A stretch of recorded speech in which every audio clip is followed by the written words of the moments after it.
அனைவருக்கும் வணக்கம். இன்று நாம் தரிசிக்க இருக்கும் திருக்கோயிலானது சென்னை குன்றத்தூரில் அமைந்துள்ள அருள்மிகு ஸ்ரீ காமாட்சி அம்மன் உடனுரை அருள்மிகு நாகேஸ்வர சுவாமி திருக்கோயிலாகும். கிழக்கு நோக்கிய ராஜகோபுரம் கம்பீரமாக காட்சியளிக்கிறது.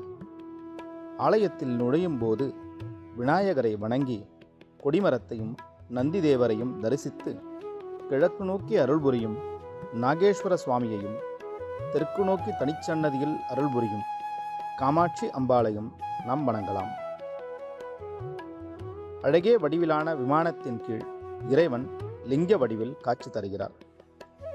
இத்திருக்கோயில் சென்னை நவக்கிரக தலங்களில் ராகு ஸ்தலமாக விளங்குகிறது. இத்திருக்கோயில் 12ஆம் நூற்றாண்டில் வாழ்ந்த பெரிய புராணம் இயற்றிய தெய்வ சேக்கிழார் பெருமான் கட்டிய கோவிலாகும். ஒரு சமயம் தெய்வ சேக்கிழார் பெருமான் கும்பகோணத்தில் உள்ள ராகுஸ்தலமான திருநாகேஸ்வரம் நாகேஸ்வர கோவிலுக்கு சென்று சிவபெருமானை வழிபட்டார். அத்தலத்து சிவன் மீது மிகுந்த அன்பு கொண்டார். அவரை தினமும் தரிசிக்க விரும்பினார்.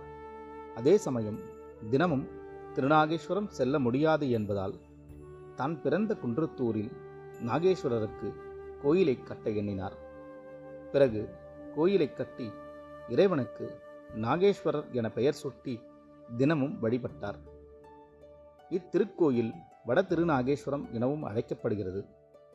இத்தலத்தில் இறைவன் ராகுவின் அம்சமாக இருப்பதால் ராகு காலத்தில் சுவாமிக்கு பாலபிஷேகம் செய்து வழிபட ராகு நாகதோஷங்கள் நீங்குவதாக பக்தர்கள் நம்பிக்கையுடன் வழிபடுகிறார்கள். ஆலய தனிச்சன்னதிகள் சிவபெருமானை நோக்கி தெய்வ சேக்கிழார் பெருமான் காணலாம். ஆலய உட்பிரகாரத்தில் சுற்றி விநாயகர், பறவை நாச்சியார், சுந்தரர், நாகேந்திரர், நாகநாதேஸ்வரர் மற்றும் 4 பெருமக்கள் தட்சிணாமூர்த்தியை தரிசிக்கலாம்.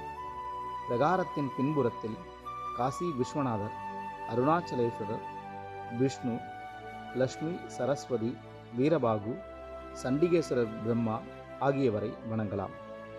மேலும் வள்ளி தெய்வானை சமேத சுப்பிரமணிய சுவாமியையும் துர்க்கை அம்மன், நடராஜர் பெருமானையும் நாம் வணங்கலாம். ஆலயத்தின் பின்புறத்தில் உற்சவ மூர்த்தியான சோமஸ்கந்தரையும் நாம் தரிசிக்கலாம்.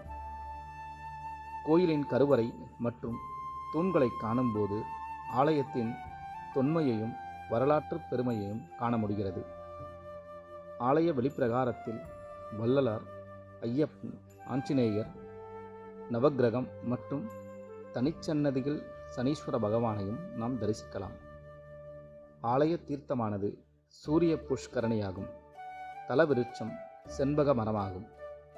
அருள்மிகு காமாட்சி அம்மன் உடனுரை அருள்மிகு நாகேஸ்வர சாமி திருவருளால் அனைவரின் வாழ்க்கையிலும் நலமும் வளமும் பெருக இறைவனை வேண்டி வணங்குகின்றேன்.